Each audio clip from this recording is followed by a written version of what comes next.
مباركا فيه كما يحب ربنا ويرضى وأشهد أن لا إله إلا الله وحده لا شريك له وأشهد أن محمدا عبده ورسوله صلى الله عليه وعلى آله وأصحابه أجمعين أما بعد.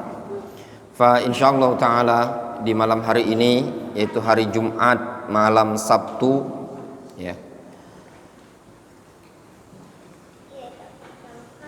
kita akan memulai kajian dari kitab Al-Qawaid Al-Arba' karya Syekh Muhammad Ibnu Abdul Wahhab rahimahullahu ta'ala. Kitab ini secara global menyebutkan kaidah-kaidah yang berkaitan dengan bab at-tauhid.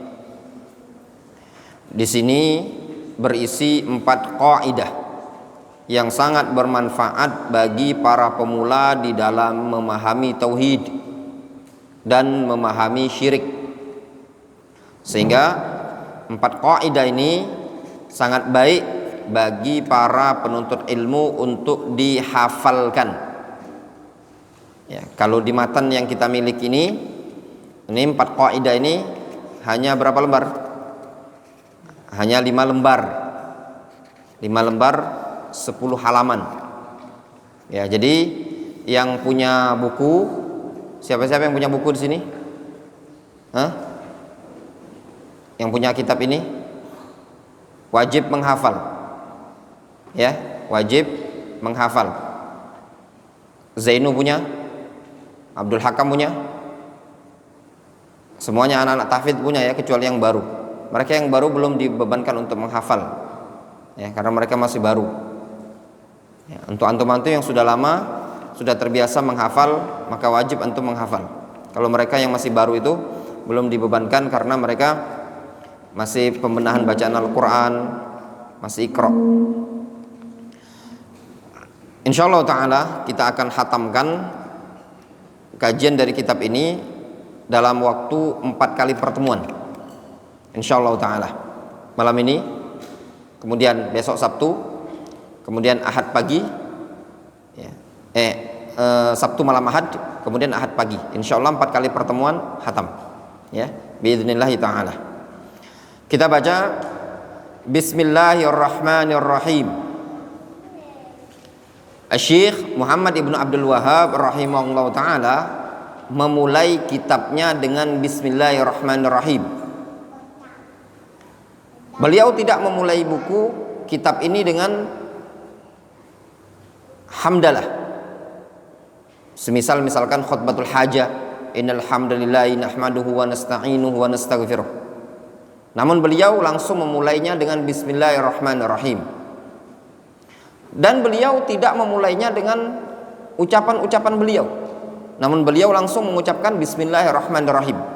Kata para ulama, Syekh Muhammad Ibnu Abdul Wahhab rahimahullah ta'ala memulai bukunya dengan Bismillahirrahmanirrahim dikarenakan beberapa alasan ya. Yang pertama dalam rangka mencontoh Al-Quranul Karim, karena Al-Quranul Karim dimulai dengan Bismillahirrahmanirrahim. Awal-awal Al-Quran dimulai dengan Bismillahirrahmanirrahim. Bahkan di setiap surat dari surat-surat Al-Quran semuanya dimulai dengan Bismillahirrahmanirrahim, kecuali surat apa? Surat At-Taubah. Semua surat dimulai dengan Bismillahirrahmanirrahim. Dan Bismillahirrahmanirrahim ini merupakan salah satu bagian dari ayat Al-Quranul Karim, sebagaimana disebutkan dalam surat An-Naml, innahu min Sulaiman wa innahu bismillahirrahmanirrahim. Itu sepakat para ulama. Para ulama sepakat bahwasanya Bismillahirrahmanirrahim merupakan salah satu ayat dari bagian surat An-Naml. Namun apakah Bismillahirrahmanirrahim bagian dari surat Al-Fatihah? Apakah Bismillahirrahmanirrahim bagian dari surat Al-Fatihah?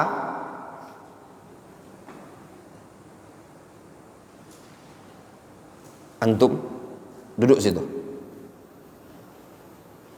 Antum duduk belakang. Ambil mushafnya, catat. Antum duduk jauh-jauh. Ambil Al-Qur'annya, nulis. Kalau enggak, dengarkan baik-baik, duduk jauh-jauh. Antum duduk jauh-jauh. Ini 3 orang ini, Gani, Azka, siapa namanya? Umam. Ya.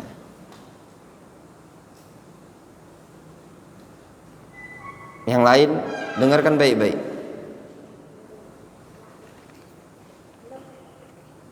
Ana tidak suka pecicil di majelis. Fokus dengan aktivitas antum masing-masing.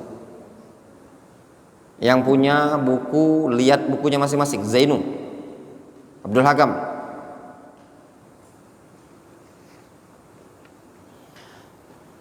Ketika antum tidak buat konsentrasi anak hilang, fawaid yang mau disampaikan kadang lupa.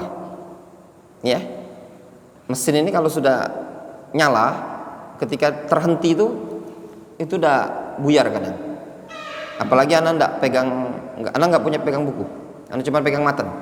Jadi ini ngandalkan yang ada di kepala ini tadi. Nah, tolong anak minta antum fokus, ya, nanti buyar. Makanya di antara adab dalam majelis ilmu, tidak boleh nyeletuk, tidak boleh buat gaduh. Kenapa? Karena itu menghilangkan konsentrasi sang guru ingin menyampaikan apa yang disampaikan tersebut, terlupakan. Lihat ketika ada yang gaduh di samping Nabi SAW, Nabi SAW ingin ngasih tahu tentang malam Lailatul Qadar.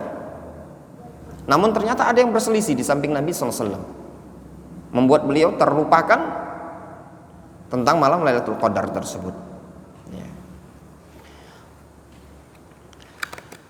Pada lafaz Bismillahirrahmanirrahim, sepakat para ulama bahwasanya Bismillahirrahmanirrahim bagian dari surat An-Naml. Namun mereka berselisih para ulama, apakah Bismillahirrahmanirrahim bagian dari surat Al-Fatihah? Ada ikhtilaf di kalangan para ulama. Sebagian para ulama ada yang mengatakan Bismillahirrahmanirrahim adalah bagian dari surat Al-Fatihah. Namun sebagian para ulama yang lain mengatakan Bismillahirrahmanirrahim bukan bagian dari surat Al-Fatihah, namun ayat tersendiri. Ayat yang pertama kali dalam Al-Fatihah adalah Alhamdulillahirabbil alamin. Pendapat yang seperti ini adalah pendapat yang dikeluarkan oleh Syekh Muhammad Ibn Shalih Al-Utsaimin dalam tafsir Juz Ammah. Ketika beliau mentafsirkan Bismillahirrahmanirrahim pada Al-Fatihah Juz Ammah, di awal-awalnya ada Al-Fatihah.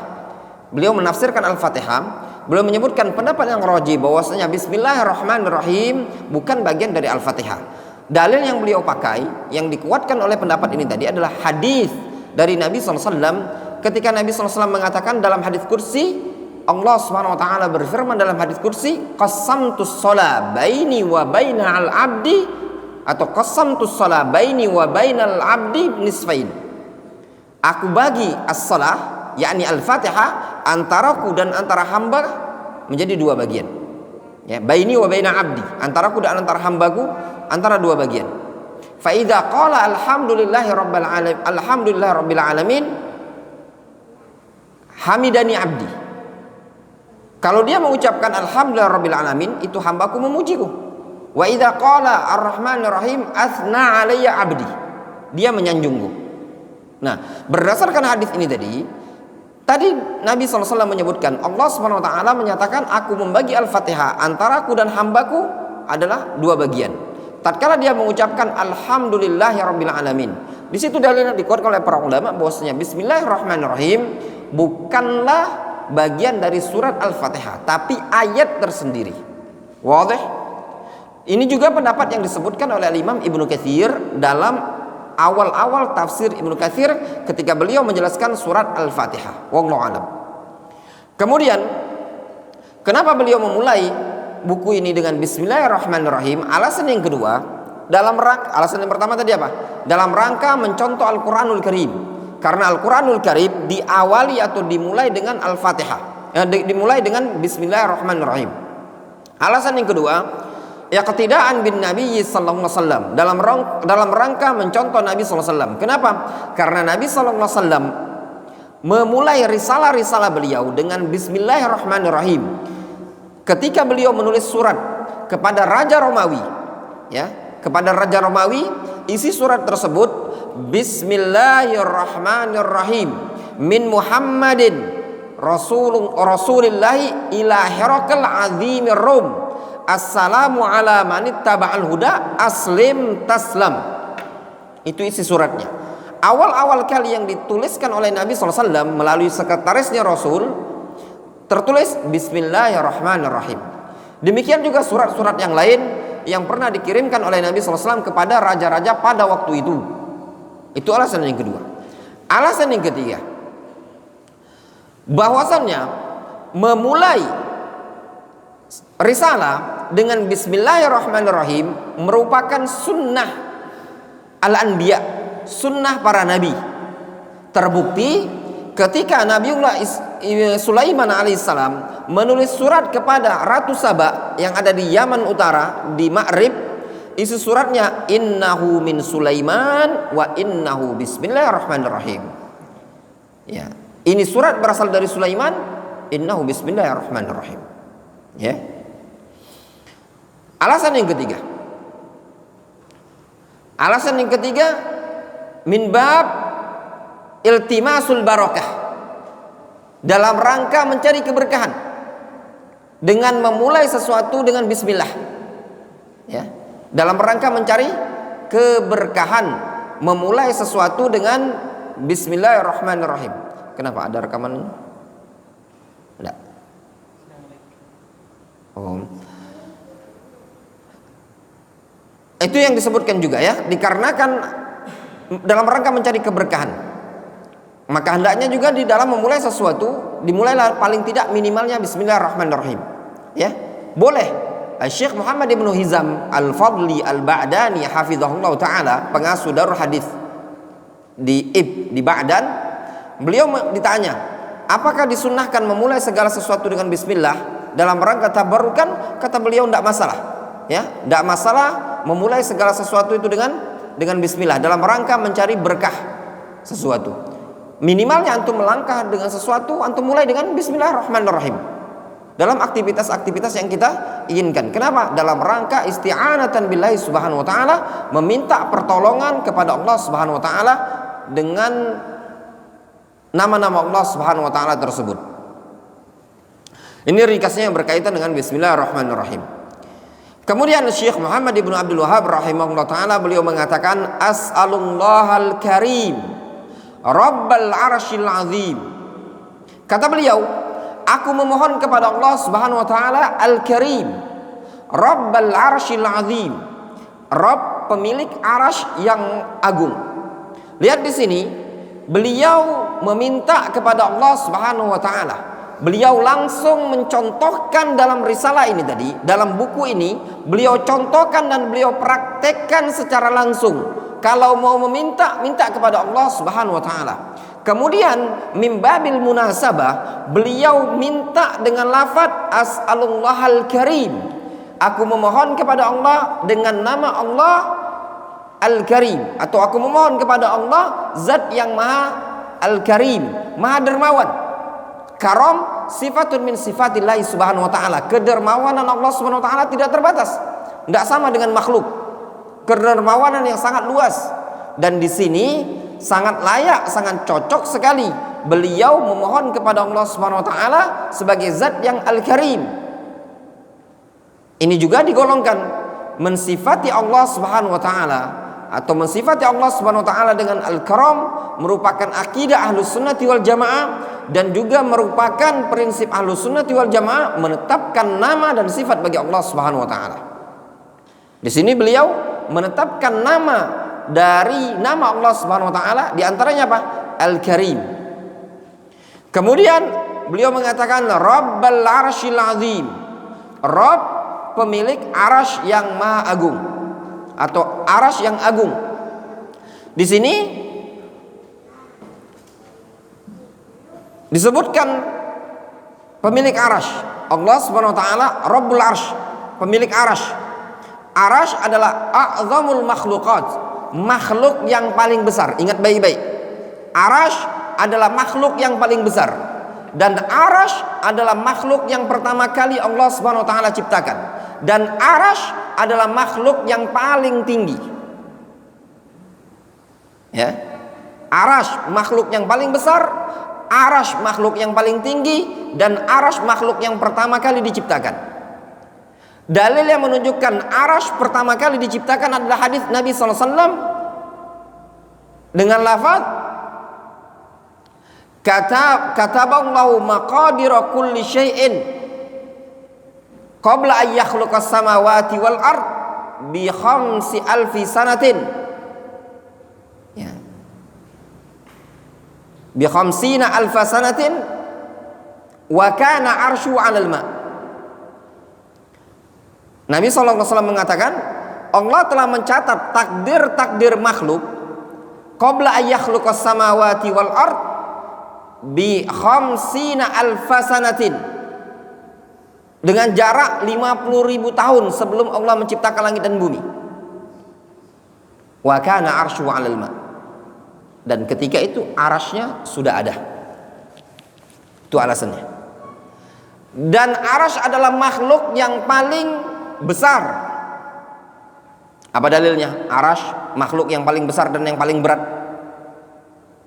Ya. Doa ana kalau sebutkan yakin pasti antum hafal.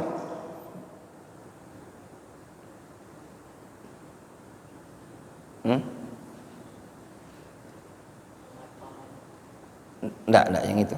Doa zikir pagi dan petang.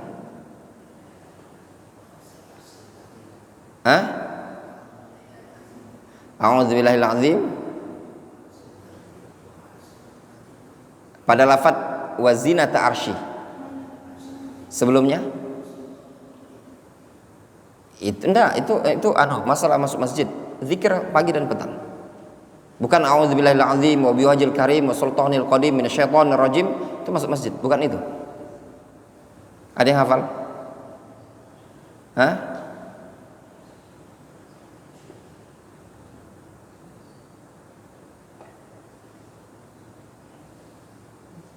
Ada lafadznya, nak kasih tahu, ya, ada lafadznya wazinata arsy. Ada khalqihi,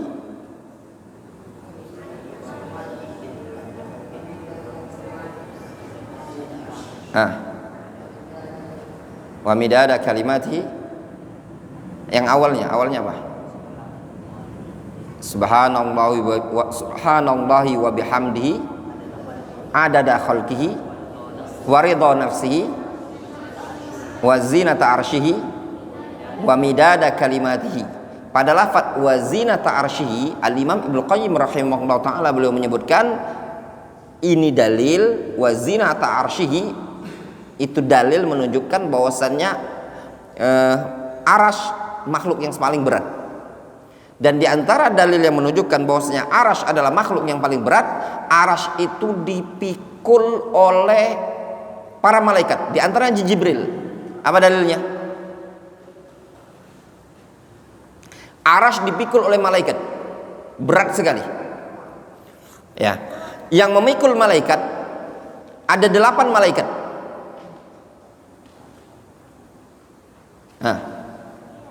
Apa belakang?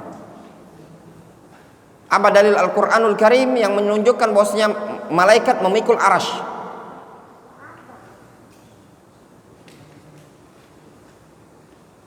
Ya, Abdul Razak.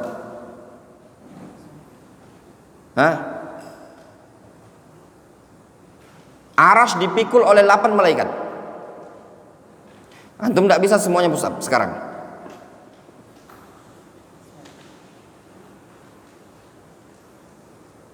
Santri yang lama tidak bisa sudah yang pusat sekarang. Dah 20 kali. Pusat sekarang. Push up lah sekarang. Push up sekarang. Wa yahmilu arsya rabbika fawqahum yauma idzin tsamaniyah. Ya, Pokoknya musablah 20 kali sudah, anak sudah sebutkan musablah semuanya. Wa yahmilu arsya rabbika fawqahum yauma idzin tsamaniyah. Yang memikul arasy Allah Subhanahu wa taala ya, pada waktu itu nanti hari kiamat tsamaniyah, ada 8 para malaikat. 20 kali, hitung sendiri.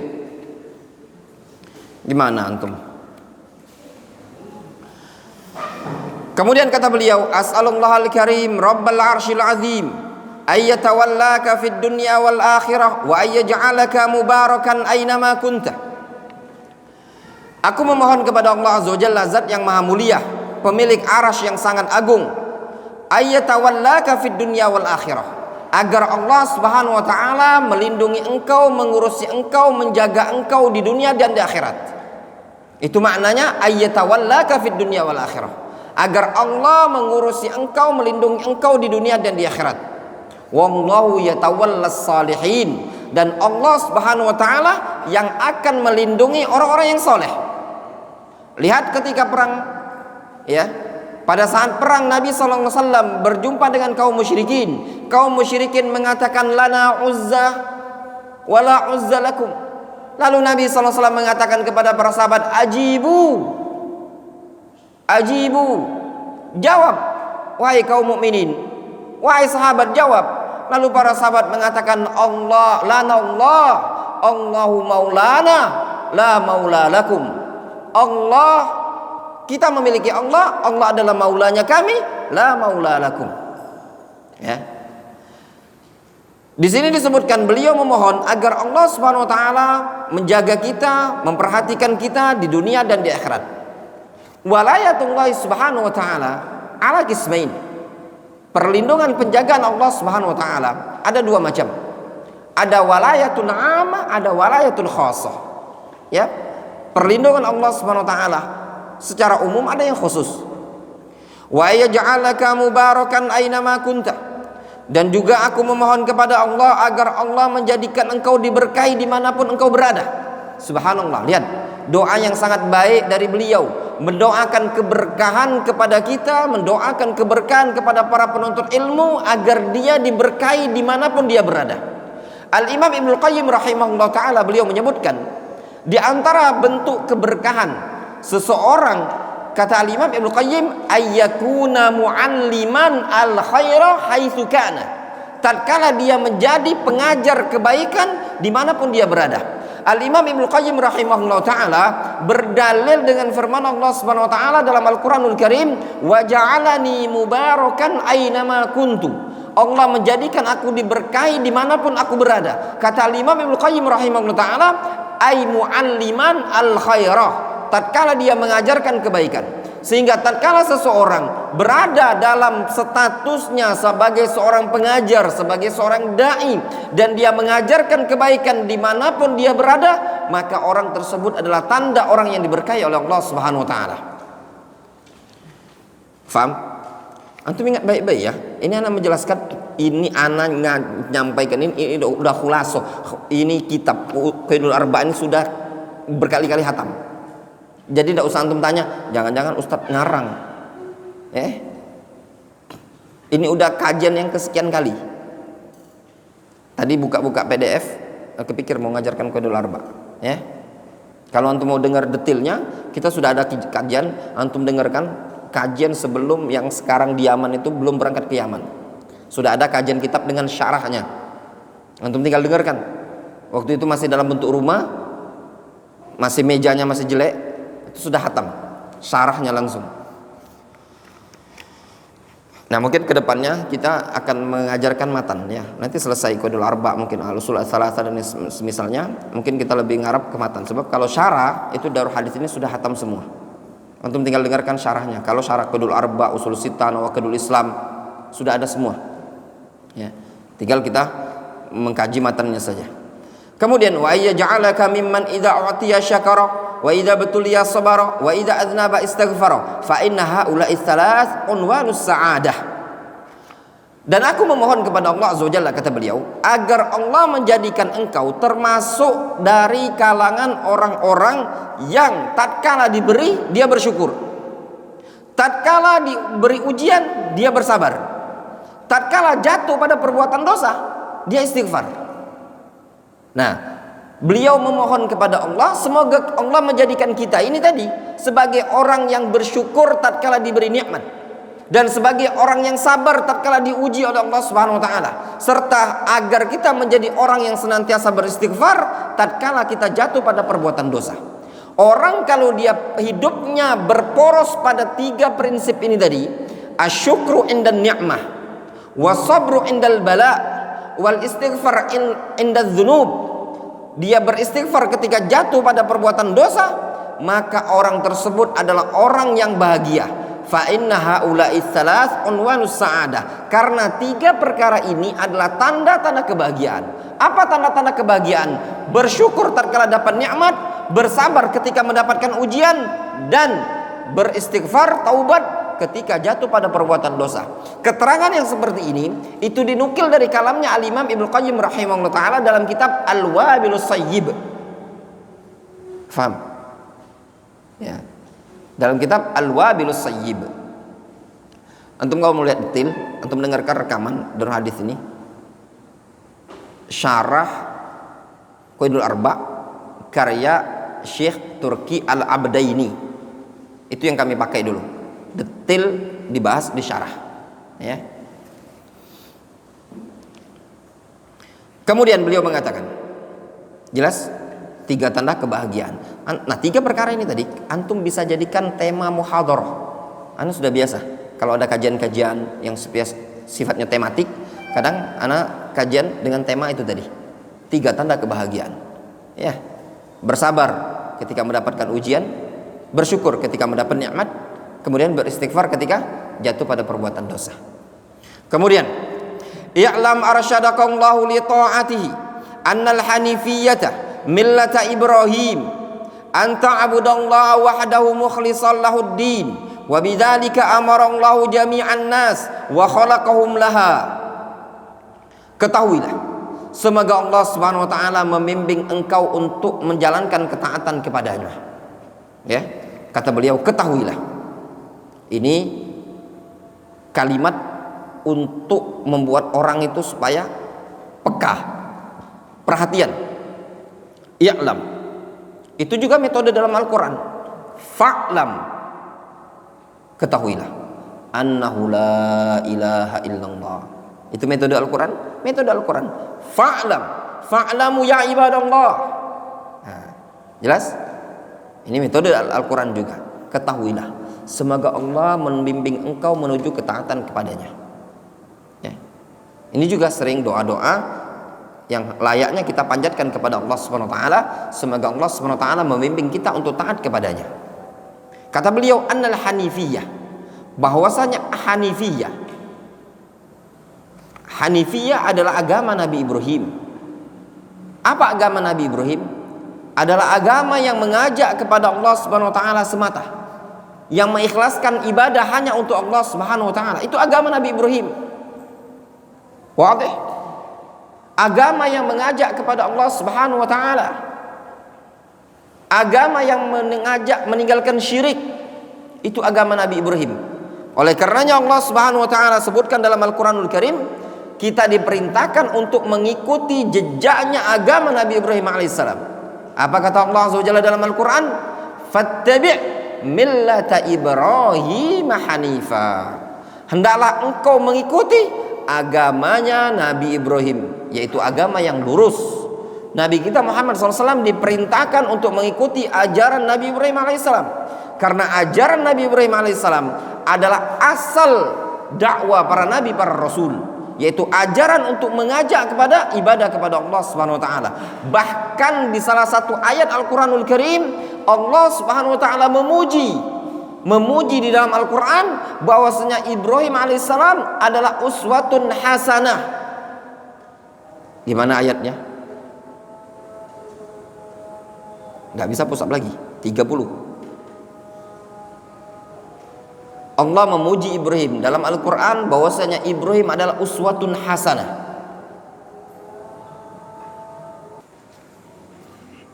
Gimana ayatnya? Antum antum ngarang-ngarang puluh. Yang tadi inna Ibrahim kana ummatan qanitan lillahi hanifan wa lam yakun minal musyrikin, boleh juga. Ya. Inna Ibrahim kana ummatan qanitan lillah. Sesungguhnya Ibrahim adalah panutan. Ya. Inna Ibrahim kana ummatan ay qudwatan. Ya. Inna Ibrahim kana ummatan qanitan lillahi hanifan wa lam yakun minal musyrikin. Namun ayat yang lain dalam Mumtahanah, qad kana lakum fi Ibrahim, qad kana lakum uswatun hasanatun fi qad kana lakum uswatun hasanatun fi Ibrahim walladzina ma'ahu idz qalu liqaumihim inna bura'a'u minkum wa mimma ta'buduna min dunillah kafarna bikum wa bada bainana wa bainakumul adawatu wal baghdha'u abadan hatta tu'minu billahi wahdah. Ya. Nanti antum akan terbiasa. Makanya kalau antum menghafal nanti dibiasakan untuk menghafal dalil, ya. Enggak masalah. Ada dua ayat tadi bisa antum ingat baik-baik sebagai dalil menunjukkan Ibrahim merupakan panutan. Kemudian kita lanjutkan. Wa bidzalika amarallahu jami'an nas. Dengan hal tersebutlah Allah memerintahkan seluruh umat manusia. Seluruh umat manusia diperintahkan apa? Untuk ibadah kepada Allah Subhanahu wa taala. Apa dalil yang menunjukkan umat manusia diperintah untuk ibadah hanya kepada Allah? Seluruh umat manusia diperintahkan ibadah hanya kepada Allah Subhanahu wa taala. Di dalam Al-Quranul Karim. Tunjuk tangan Abu Zainul. Ngangkat. Begar kepala.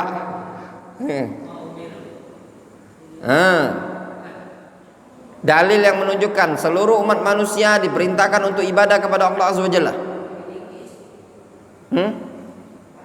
Apa Pak Is? Itu asal penciptaan manusia. Itu ayat yang setelahnya. Tapi yang diinginkan adalah umat manusia diperintahkan untuk ibadah kepada Allah Subhanahu wa taala.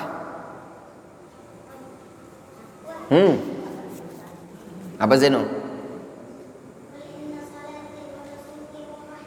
Qul inna salati wa nusuki wa mayahya wa mamati lillahi rabbil alamin. Itu perintah untuk ikhlas kepada dalam beribadah. Tapi yang ana inginkan yang lebih jelas, Allah memerintahkan untuk seluruh umat manusia ibadah hanya kepada Allah Azza wa Jalla.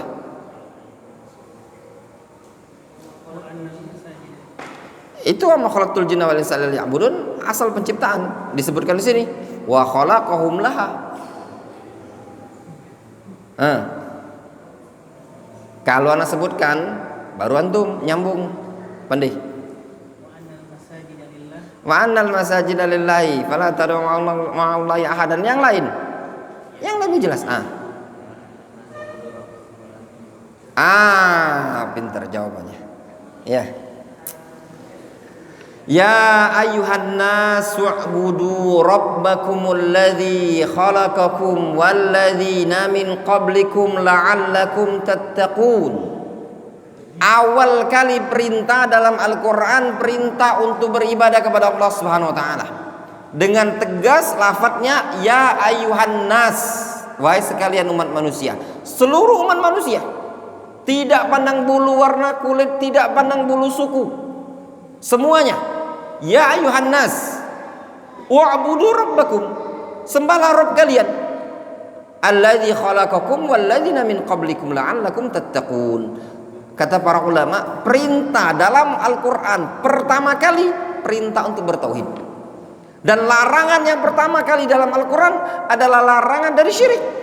Fala taj'alu lillahi andadan wa antum ta'lamun.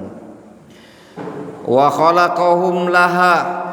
Dan Allah menciptakan umat manusia laha. Untuk apa? Untuk ibadah. Kama qala Allah Subhanahu wa ta'ala, wa ma khalaqtul jinna wal insa illa liya'budun. Makna liya'budun ay liwahidun. Tidaklah aku menciptakan jin dan manusia melainkan agar mereka mentauhidkan aku, kata Allah Azza wa Jalla. Wadih? Jelas. Fa idza arafta anna Allah khalaqaka li ibadatihi, kalau engkau sudah tahu bahwasannya Allah menciptakan engkau untuk ibadah kepadanya. Jelas antum sampai sini? Faham apa tujuan antum diciptakan oleh Allah Azza wa Jalla? Apa tujuan Allah menciptakan kita? Untuk beribadah kepadanya. Fa'lam, kata beliau, ketahuilah, annal ibadata la tusamma ibadatan illa ma'at tauhid, kama anna shalah la tusamma salatan illa ma'at taharah. Kata beliau, ketahuilah, suatu ibadah tidak dikatakan ibadah kecuali bersamaan dengan adanya tauhid. Sebagaimana solat tidak dikatakan solat kecuali bersamaan taharah. Wadih? Jelas. Suatu ibadah tidak dikatakan ibadah kecuali adanya tauhid. Sehingga kalau ada orang yang solat, ada orang yang puasa, ada orang yang zakat, ada orang yang sedekah, tapi tidak ada tauhid pada dia, maka ibadah tersebut sia-sia, tidak dikatakan ibadah kepada Allah Subhanahu wa taala. Oleh karenanya para ulama menyebutkan di antara syarat sahnya ibadah ada 3. Yang pertama, sihatul i'tiqad, benarnya keyakinan dia, maknanya dia seorang yang muwahhid. Yang kedua, ikhlasulillahi subhanahu wa ta'ala, dia ikhlas dalam ibadah kepada Allah Azza wa Jalla. Dan yang ketiga, dia mutaba'atul Rasul sallallahu alaihi wasallam, dia mencontoh Rasul sallallahu alaihi wasallam. Jelas? Ya. Insyaallah ya, antum ikuti saja program yang ada nih. Ana mau kejar target dalam waktu 6 bulan ini, ya. Kita menyelesaikan mutun dari silsilah Syekh Muhammad bin Abdul Wahab. Insyaallah yang kita pakai rata-rata matan. Kalau mungkin perlu syarah, tapi kalau bisa matan. Karena ada beberapa buku beliau yang rata-rata matan, ada yang memang perlu syarah, ya. Kemudian kata beliau, faham sampai sini? Kenapa anak pilih matan? Selama ini anak pilih syarah, ya. Antum banyak pemula. Ada nasihat dari Syekh Abu Sulaiman Abdullah Al-Qudadi Al-Baihani hafizahullah ta'ala, ketika anak kunjung ke rumah beliau di Jeddah. Kata beliau, para penuntut ilmu hendaknya difokuskan untuk matan, ya, belajar matan supaya tergambar isi buku tersebut di kepalanya. Itu nasihat beliau. Beliau mengatakan, sebenarnya belajar agama itu bisa dalam kurun waktu 4 tahun untuk menguasai banyak ilmu. Jadi tidak perlu sampai puluhan tahun, ya. Contoh nyata adalah Abu Hurairah radhiyallahu anhu. Beliau belajar dengan Nabi cuma berapa? 4 tahun. Kemudian Rasul wafat. Jadi jumpa beliau dengan Nabi SAW cuma 4 tahun. Tapi beliau memaksimalkan waktu 4 tahun tersebut sehingga beliau dapat banyak riwayat dari Nabi SAW. Dan di situ ya ikhwan, beliau belajar, Abu Hurairah, bukan semata-mata dari Nabi SAW, tapi terkadang Abu Hurairah mengambil ilmu juga dari sahabat yang lain. Hadis-hadis yang tidak pernah didengarkan oleh Abu Hurairah, beliau ambil juga dari sahabat yang lain. Itu juga sebagaimana yang dikatakan oleh para ulama, qad yaftahullahu bi akhika ma lam yaftahillah bi syekhika. Terkadang Allah bukakan ilmu untuk antum melalui perantara temanmu, sesuatu yang tidak Allah bukakan melalui perantara gurumu, ya. Nah, terkadang melalui teman Allah bukakan, yang tidak melalui guru. Pahaman penjelasan ustaz tidak paham, ternyata penjelasan wadi nyambung juga, ya tidak? Seperti itu. Kemudian beliau mengatakan di sini kias antara tauhid dengan toharoh, ya. Nah, suatu ibadah kalau tidak ada tauhid, ibarat sholat tidak ada toharoh. Fa idza dakhala syirku fil ibadati fasadat. Kalau syirik masuk dalam suatu ibadah, fasadat, maka ibadah tersebut akan rusak. Ada syirik masuk ke dalam suatu ibadah, maka ibadah tersebut akan rusak.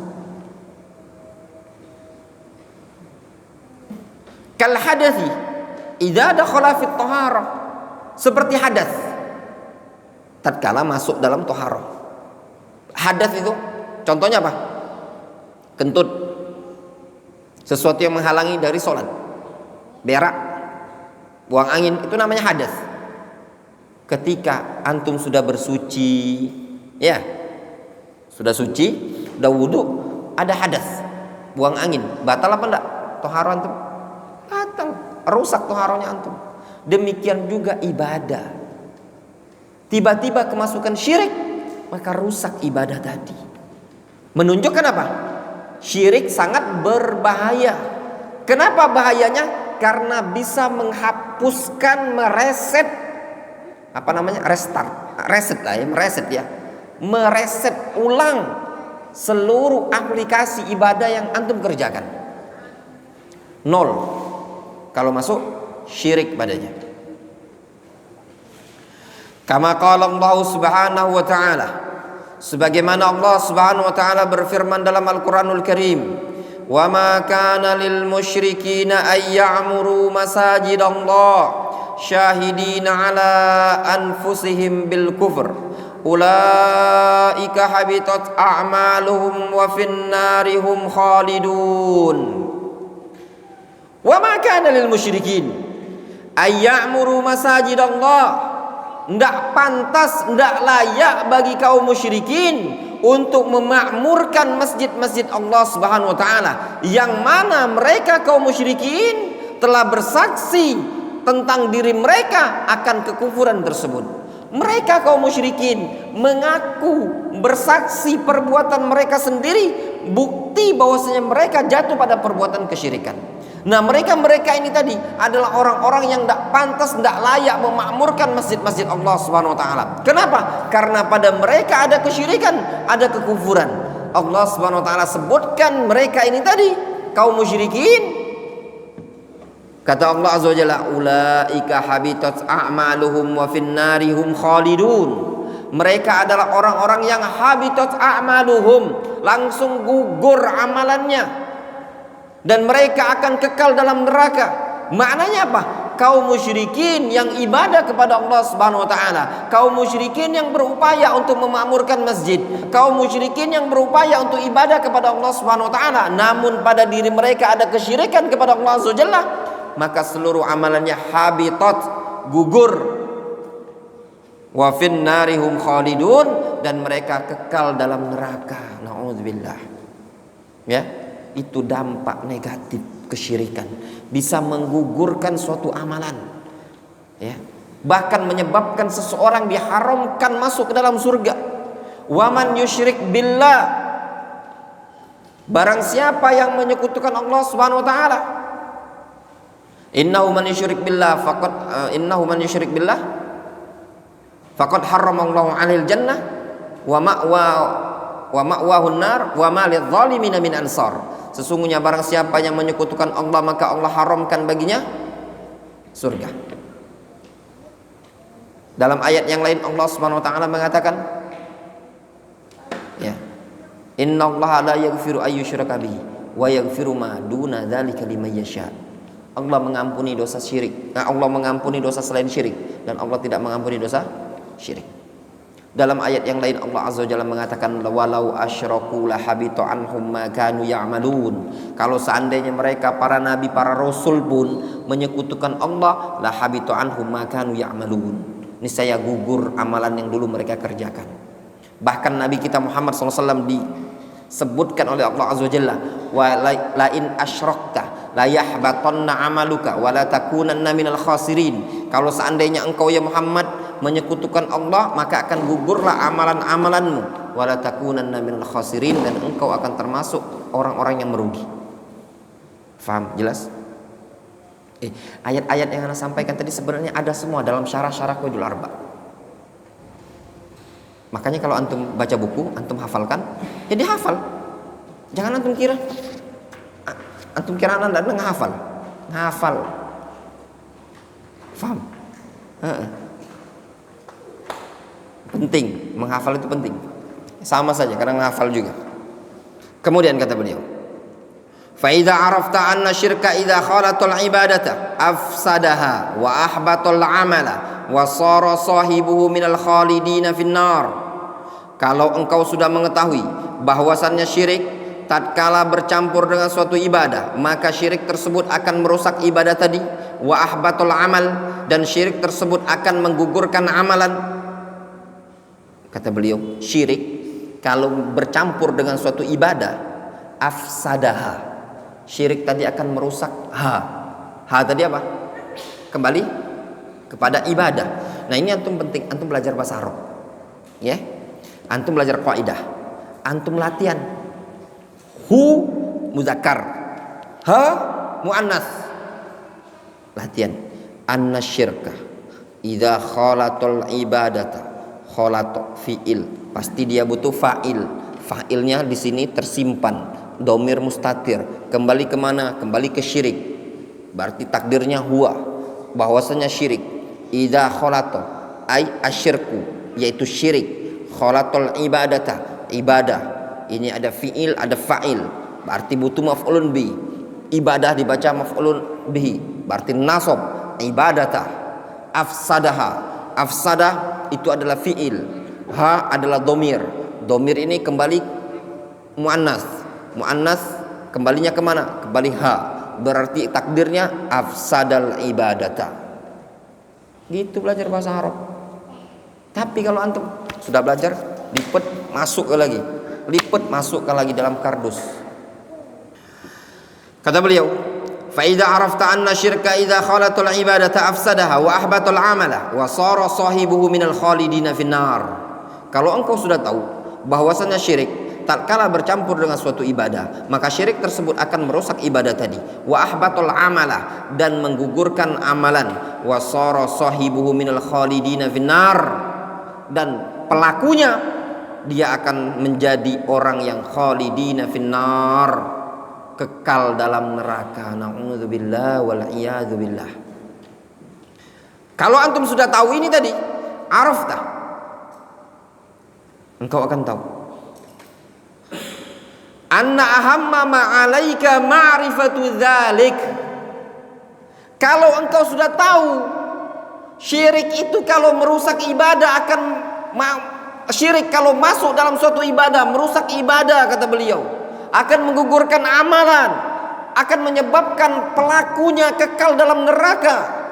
Kalau antum tahu buruknya syirik seperti ini, maka pondasi terpenting, perkara terpenting, kata beliau, anna ahamma ma'alaika, maka perkara terpenting bagimu ma'rifatu dzalik, engkau mengenal hal tersebut.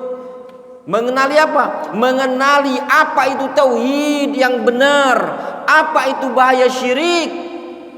Sehingga bagi seorang talibul ilmi wajib mengetahui al-haq, dan wajib juga mengetahui perkara yang buruk dari kesyirikan-kesyirikan tadi, supaya dia terhindar dari kesyirikan. Kata seorang penyair, araftu syarra la li syarri walakin li tawaqqi, man la ya'rif syarra minal khairi yaqa' fihi.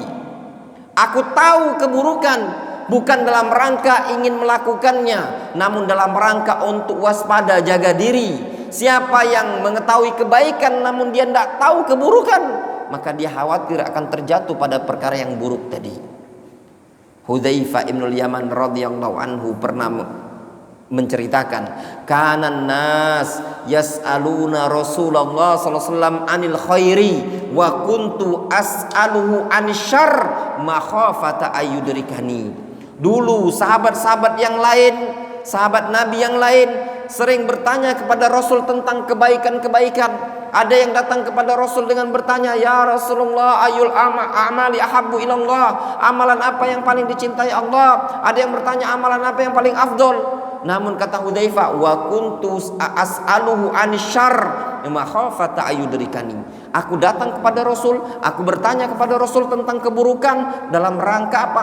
Khawatir buruk tadi menimpa diriku. Beliau bertanya, ini boleh enggak? Ini boleh enggak? Ini boleh enggak? Beliau bertanya yang buruk. Supaya apa? Jangan sampai keburukan menimpa diriku. Sahabat yang mulia Umar bin Khattab radhiyallahu anhu, beliau pernah mengatakan, yushiku antan qudu ural islami urwatan idza nasha'a fil islam man la ya'rif al jahiliyah. Hampir saja ikatan Islam ini akan terlepas seutas demi seutas apabila muncul di tengah-tengah umat Islam ini orang-orang yang tidak mengetahui perkara-perkara jahiliyah. Wadih? Jelas? Sehingga kenal keburukan itu perkara penting. Ya, perkara penting, apalagi dalam bab syirik. Syekhul Hafidh Al-Hakami, ya, ulama Ahlus Sunnati wal Jamaah dari negeri Saudi Arabia, wafat umur 35 tahun lebih kurang beliau, penulis kitab Ma'arijul Qabul. Di risalah beliau Manzuma Sulamul Usul, beliau mengatakan, awwal wajibin 'alal 'abidi ma'rifatur rahmani bitauhidi.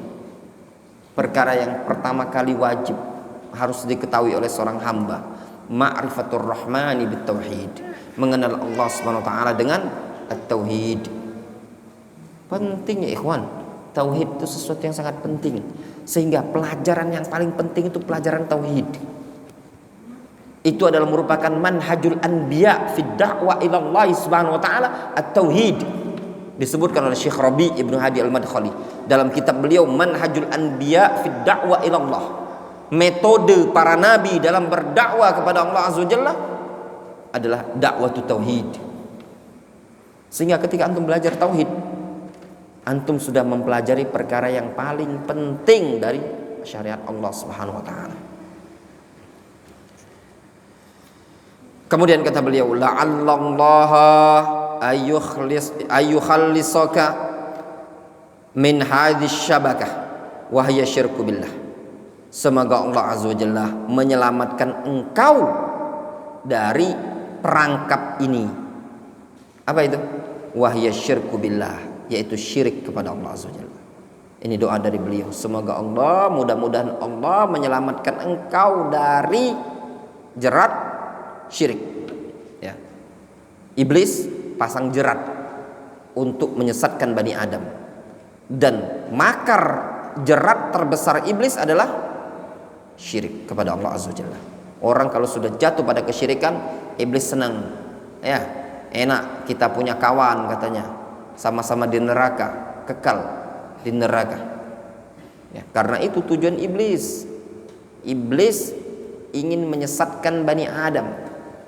Ya. Kemudian kata Syekh Muhammad bin Abdul Wahhab, wa dzalika bi ma'rifati arba'i qawaida dzakarahallahu ta'ala fi kitabih. Yang demikian itu dengan cara mengenal 4 kaidah yang telah disebutkan oleh Allah Subhanahu wa taala di dalam kitabnya. 4 kaidah ini ada dalam Al-Qur'an. Ada dalam Al-Qur'an, disebutkan secara terpisah-pisah. Ya. 4 kaidah. Antum hafalkan. Ini selesai pelajaran ini, jangan tidur dulu sampai antum hafalkan. Ya, sampai antum hafalkan, nanti besok disetorkan. Ya. Al-qaidatul ula. Kaidah yang pertama. Anda dulu ngafal ini, ya, sama ngafal. Anda bilang sama antum, ya, kita sama seperti antum sama. Anda juga dulu mondok, Anda juga menghafal, Anda juga sama, ya, juga kita punya beban. Dan memang semakin bertambah umur, ya, memang daya ingat itu semakin lama, gitu, loadingnya. Makanya antum masih muda-muda ini tadi, masya Allah, masa-masa keemasan. Antum menghafal, rugi sekali. Ya.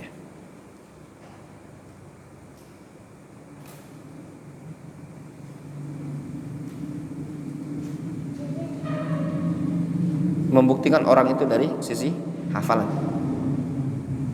bukan dari sisi. Karena sering ngomong sama antum, orang yang berilmu itu bukan dari sisi banyaknya kita di Indonesia ini piagam. Kalau antum cuman kumpulkan piagam, anak pribadi kalau mau ngumpulin sertifikat itu banyak sekali, cuman tidak terlalu penting bagi anak, nggak juga datangkan duit. Terlalu banyak kadang ikut kegiatan-kegiatan yang sertifikat tidak terlalu penting bagi anak, ya. Mau ijazah, sanad, sertifikat, matan segala macam tidak terlalu penting bagi anak, ya. Tapi antum punya hafalan itu penting. Al-Imam Ibnu Hazm rahimahullah ta'ala, beliau punya kitab beliau dibakar. Kata beliau, in tuhrikul qirtas fala tuhrikul ladzi tadammanhu al-qirtas fa inna ma huwa fi sadri. Kalau kalian membakar kitab-kitab tersebut, kalian tidak mampu membakar apa yang ada dalam kandungan kertas tersebut, karena apa yang tertulis di kertas tersebut sudah ada di dadaku, kata Ibnu Hazm rahimahullah rahmatan wasi'ah. Menunjukkan apa? Al ilmu fis sudur la fis sudur. Ilmu itu di dada, bukan di lembaran. Nah, untuk antum pindah dari buku ini tadi ke dada, yang pertama antum fahami baik-baik, kemudian antum hafal, kemudian antum murojaah, ya, seperti itu tadi.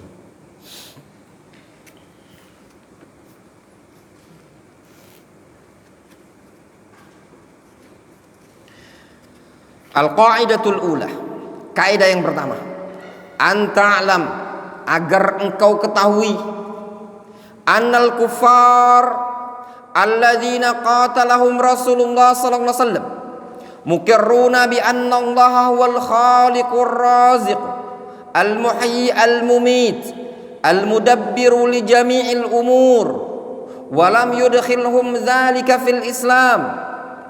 Masyaallah, ya.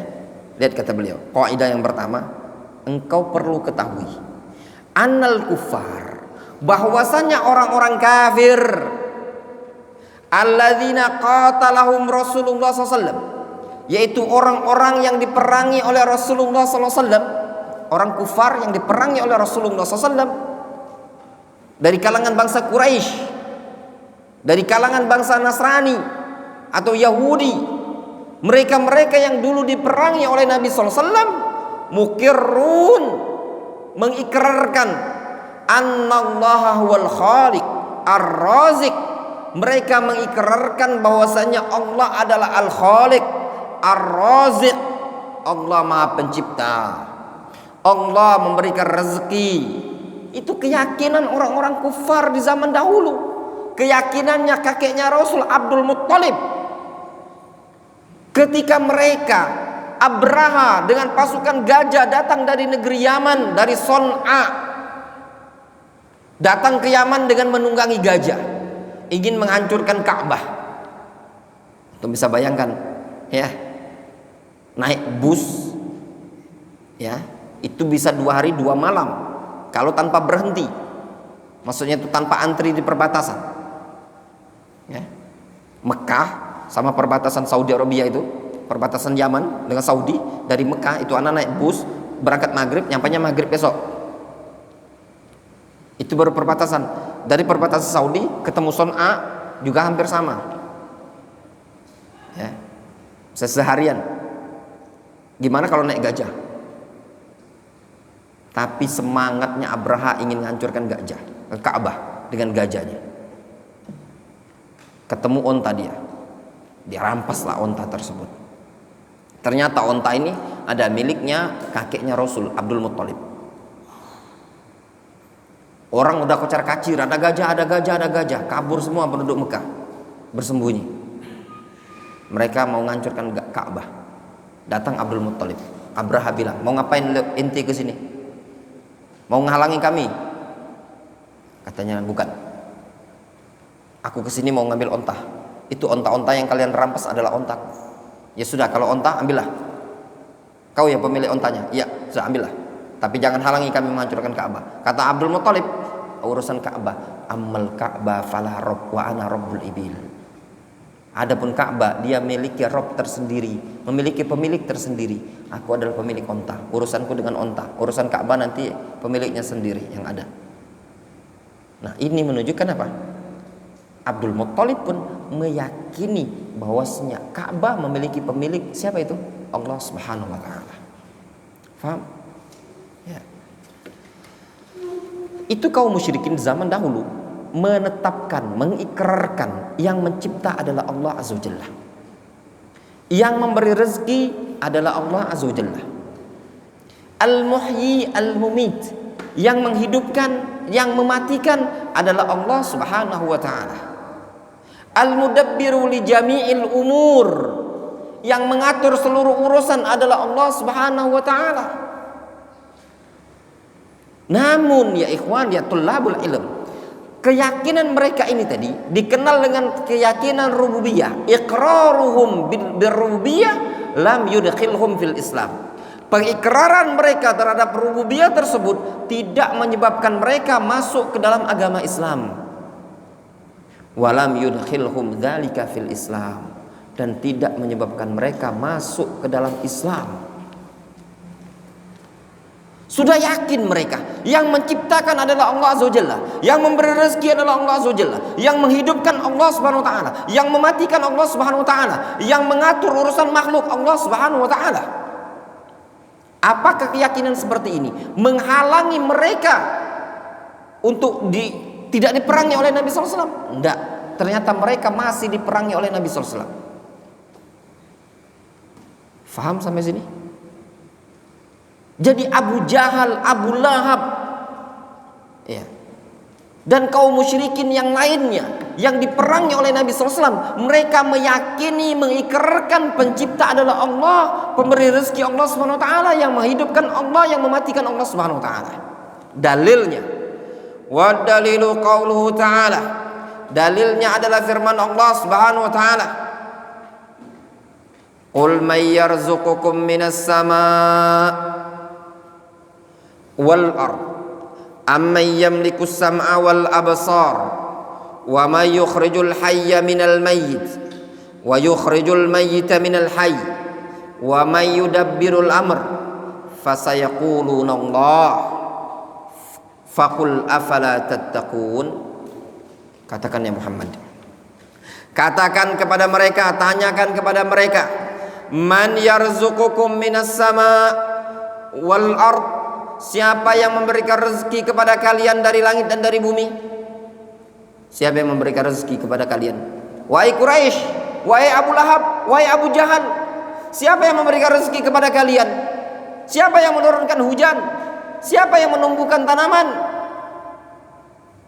Wa may yukhrijul hayya minal mayyit, atau wa may yamliku sam'a amma yamliku sam'a wal absar, siapa pula yang memiliki pendengaran dan penglihatan? Mereka tahu Allah Subhanahu wa taala mendengar dan melihat, sedangkan berhala-berhala itu tidak bisa mendengar dan tidak bisa melihat. Itu diyakini orang-orang musyrikin zaman dahulu, tahu kalau berhala yang mereka sembah itu tidak bisa mendengar. Ketika Nabi Ibrahim alaihissalam menghancurkan berhala tersebut, apa kata Ibrahim? Salhum fa in kanu yantiqun. Tanya mereka tuh kalau mereka bisa jawab, ngomong. Gila ente Ibrahim, masa kami suruh nanya yang makhluk yang udah bisa ngomong? Itu diajak berpikir mereka. Ini patung-patung yang mereka buat ini tidak bisa mendengar. Allah bisa mendengar, bisa melihat. Tahu mereka, Allah mendengar, Allah melihat. Wa may yukhrijul hayya minal mayyit, siapa yang mampu mengeluarkan makhluk hidup dari benda yang mati? Itu ada biji-bijian, biji kacang, biji kurma, ya, biji jagung, ditaruh di tanah, kemudian keluar makhluk hidup, tumbuhan. Wa may yukhrijul mayyita minal hayy, siapa juga yang mampu mengeluarkan benda yang mati dari makhluk yang hidup? Ya tak? Wa may yudabbirul amr, siapa juga yang mampu mengatur urusan alam semesta ini tadi? Diatur malam, siang, tertata dengan rapi. Apa kata mereka? Apa jawab mereka? Apakah mereka mengatakan Lata, Uzza, Manat? Tidak. Mereka spontan mengatakan fasayaqulunallah. Kata mereka Allah yang melakukannya, yang memberi rezeki Allah, yang menghidupkan Allah Subhanahu wa taala, yang mendengar, melihat semuanya Allah Subhanahu wa taala. Faqul afala tattaqun. Lalu katakan kepada mereka, ya Muhammad, kenapa kalian tidak mau bertakwa kepada Allah Subhanahu wa taala? Kenapa tidak mau takut kepada Allah Azza wa Jalla? Dalam ayat yang lain Allah Subhanahu wa taala mengatakan, "Wala in sa'altahum man khalaqas samawati wal ard la yaqulunna khalaqahunnal azizul alim." Kalau seandainya engkau ya Muhammad bertanya kepada mereka, "Man khalaqas samawati wal ard?" Siapa yang menciptakan langit dan bumi? Mereka akan mengatakan, "La yaqulunna khalaqahunnal azizul alim." Mereka pasti akan mengatakan yang menciptakannya adalah Al-Aziz Al-Alim. Nah ini di zaman sekarang teori-teori kufar mau ditanamkan kepada anak-anak kaum muslimin melalui teori-teori Big Bang, teori nebula, teori segala macam. Ya, yang bahwasanya alam semesta ini tercipta dengan sendirinya dari dentuman molekul-molekul atom, lalu terbentuklah tata surya, jadilah makhluk seperti ini. Kok dari mana tahu? Pelajaran gitu SMP, anak juga sekolah umum. Faham? Bukan sekolah pesantren. Alhamdulillah antum tidak belajar seperti itu. Masih antum ingat? Ada yang ingat? Khalifah. Teori nebula, teori Big Bang. Iya enggak? Masih ingat di? Atau antum jarang masuk dulu? Masih ingat Abu Zainal? Atau pernah dengar juga? Ada kan Kak Dide? Teori nebula, teori Big Bang, teori kufar. Sampai perkuliahan kadang masih dipakai Karl Marx. Antum pernah dengan Karl Marx apa ya? Lihat antum. Darwin teori. Orang-orang kufar. Penentuk teori Islam Ibnu Sina, mulhid. Ya enggak? Nah, seperti itu tadi. Antum paling enak itu belajar agama Islam, pasti ilmunya. Ya enggak? Ada dalilnya. Jelas paham antum sampai sini? Nah, mereka sudah mengucapkan, mengikrarkan yang menciptakan adalah Allah, memberi rezeki Allah Subhanahu wa taala, tapi masih diperangi oleh Nabi sallallahu alaihi wasallam. Berarti apa salahnya mereka? Ya enggak? Berarti mereka tetap dikatakan melakukan kesyirikan karena mereka jatuh pada syirik uluhiyah. Wazi? Jelas sampai di sini? Faham sampai di sini? Ya. Nah, ini kaidah yang pertama, antum hafalkan. Jadi kalau di buku anak ini 1 lembar setengah. Ya, 1 lembar setengah. Anak tunggu besok pagi setelah pelajaran pagi semuanya di store. Ya, besok Sabtu. Ya, jelas. Kalau selesai besok, kaidah kedua. Kaidah kedua ini agak panjang. Ya. Kaidah kedua itu panjang. Kaidah ketiga, kaidah keempat. Insyaallah selesai. Malam lanjut Ahad pagi insyaallah selesai. Ya, qaidul arba. Nanti kalau selesai ini lanjut lagi kita kitab yang lain, ganti lagi terus sampai ya sampai Allah Subhanahu wa taala menghendaki kapan waktunya. Jelas cukup sampai sini. Naktafi bihadzal qadar.